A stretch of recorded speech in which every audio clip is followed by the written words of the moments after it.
Du coup, moi, tu vois, la perspective sur laquelle je voulais partir, c'est l'anticipation. C'est que, tu vois, ces crises-là, enfin, la question qui va se poser, enfin, qui s'est posée avant, qu'on se pose un peu maintenant et qu'on se posera surtout après, ce sera pas tant comment on a fait pour gérer la crise quand on y était, c'est la démarche qu'on a eue avant pour se préparer et comment l'anticiper, et ce que nous aura appris cette crise-là sur comment on doit gérer les suivantes. Il y a beaucoup de gens qui parlent, qui disent ouais, on n'a pas assez de lits à l'hôpital, comment c'est possible qu'on n'ait pas plus de masques de réserve en France. Alors tout ça, moi j'ai pas les données clairement pour dire on avait assez de masques, on n'avait pas assez de masques, mais ce qui va être l'enjeu, c'est que pour les politiques, en tout cas à la sortie de cette crise, quand on va faire le bilan, ça va être d'être en mesure de justifier qu'ils avaient préparé suffisamment la crise. Heu, Tu sais, il y a certains politiques qui, ont vendu ou fait l'apologie d'un sang contaminé et qui, l'espace de quelques années plus tard, ont été élus aux plus hautes fonctions, de qu'ils recherchaient. On a l'impression que cette crise va être plus importante qu'elle ne va l'être, sur le plan politique. Elle sera énorme au niveau économique, bien entendu. Par contre, déjà, la majorité de la population ne croit pas en la politique et c'est pas une crise et une mauvaise gestion. Je crois, j'ai vu passer des 33 de confiance sur, comment, notre président de la République et son équipe, a géré la chose. Si, c'est aussi bas, si, les gens ne vont plus voter, si, on n'en est plus là, si tu veux. Les gens, certes, vont, changer leurs habitudes dans le sens où, maintenant qu'ils vont, avoir vu qu'il est possible que l'entièreté de la population mondiale soit atteinte de 33 000 morts maintenant, je crois, et de plus de 2 300 morts par jour. Ils vont se poser des questions peut-être au niveau de l'écologie, peut-être vont-ils aussi davantage épargner, peut-être vont-ils essayer aussi, pour ceux qui vont se faire lourder au niveau de leur emploi, de se lancer davantage dans le freelancing ou l'entrepreneuriat. Par contre, je ne pense pas qu'ils vont croire davantage dans les politiques où ils vont faire un bilan comptable de ah oui, on aurait pu faire ça et ça aurait été bien fait.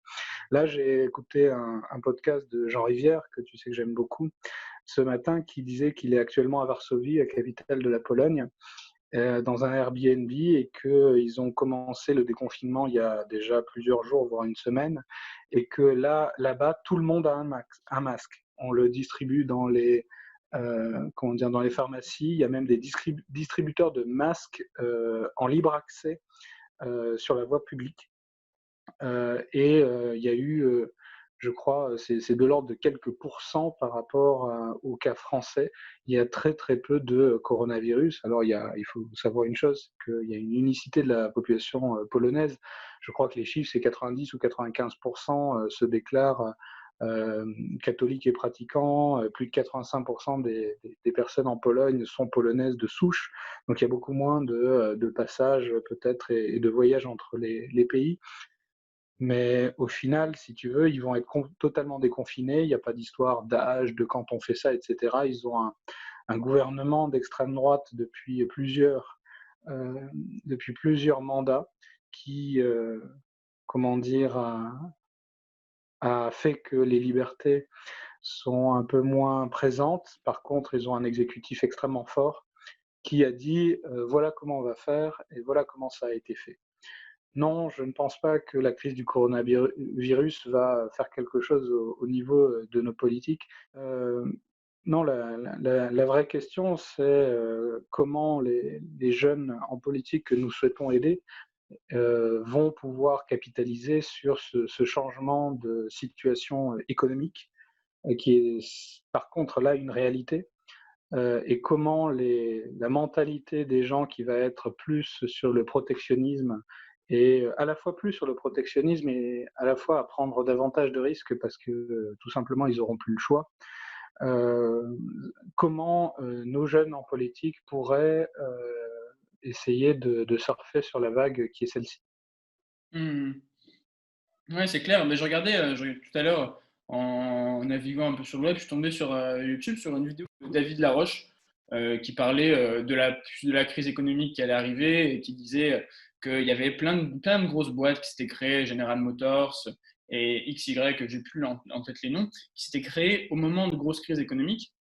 Et effectivement, moi, je pense que cette crise économique, c'est une grosse opportunité. Et il y a le protectionnisme, il est important. C'est vrai que quand on voit qu'on n'est pas en mesure de. Voilà, on tourne je crois, 15 millions de masques produits par semaine. En France, en ayant détourné des industries qui produisaient autre chose avant, Réquisitionné, pas détourné. réquisitionner, détourner dans la mesure où c'est pas leur objectif premier à la base. Je comprends. Et du coup, on aboutit à 15 millions. Et bah 15 millions, on se rend bien compte que c'est pas suffisant. Quand les soignants, rien que les soignants, ils changent plusieurs fois de masque par jour. 15 millions, on arrive très vite à terme, à court, et on n'est sûrement pas en mesure d'en donner à toute la population. Alors après, au-delà de toute la politique de santé, est-ce qu'on en donne à toute la population ou pas? Ça, c'est une décision qu'on peut faire quand on a déjà un stock de masques, de comment on les distribue. Après, il faut peut-être voir comment on construit ce stock de masques. Adam Smith, enfin, pas Adam Smith, Keynes, il parle de l'avantage comparatif des pays qui vont produire les biens sur lesquels ils sont les meilleurs à produire. Et visiblement, en France, on n'est pas les meilleurs pour produire les masques. Peut-être que ça s'explique facilement par le coût du travail en France pour un produit qui a une faible valeur ajoutée. Et la France est du coup tout simplement pas la meilleure pour faire ce genre de choses. Mais pour autant, il faut concilier ça avec le fait qu'on doit être prêt à avoir ces matériaux-là quand on va en avoir besoin. Après, est-ce que ça, tu le fais à l'échelle de la France ou tu le fais à une autre échelle?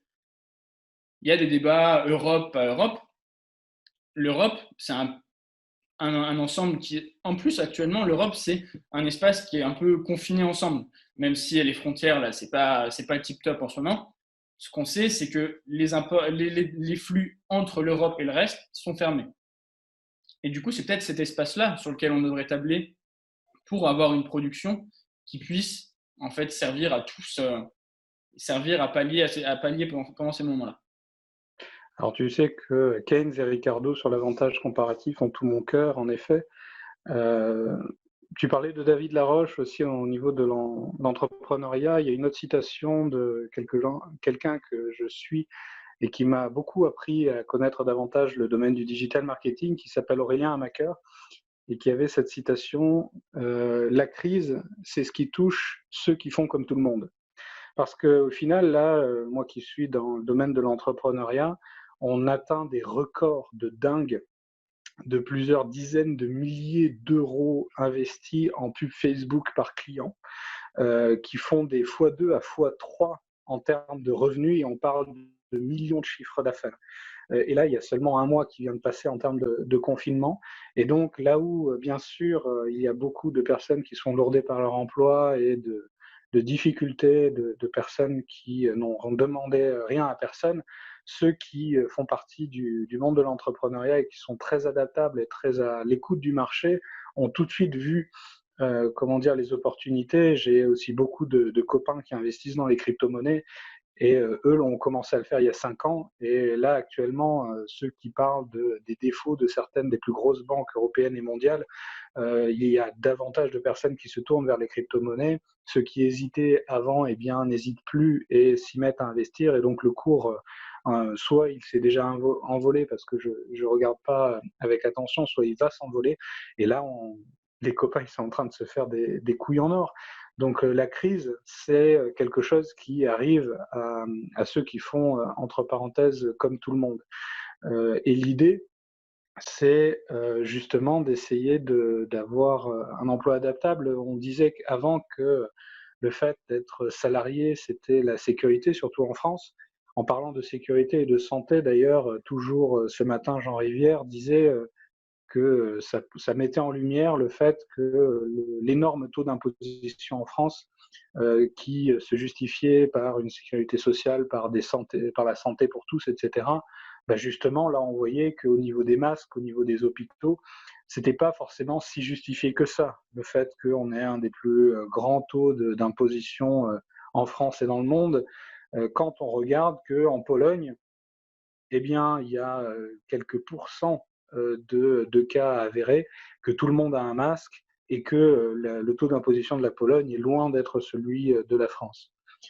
Donc c'est vraiment quelque chose qui est à voir, c'est que ce qui touche les uns ne touche pas les autres.